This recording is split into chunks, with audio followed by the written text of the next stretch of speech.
All right, so what we got here is the insulated window curtain I made for the sliding door in our Sprinter van. So I'm gonna try it out, see how it works. Just gonna shut the door,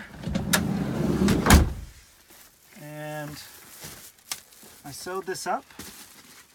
It has some magnets in it, and if all goes as planned, we should just be able to snap it into place.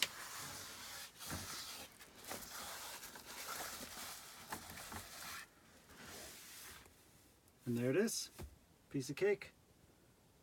It's insulated with some low E. We put on this nice fabric because it's kind of cheerful. We got some little kids, I'm sure they'll appreciate it. And on the back side, so that we can really black things out, we have a nice black ripstop nylon. So there it is.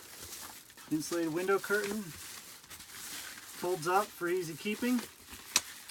And overall, huge success.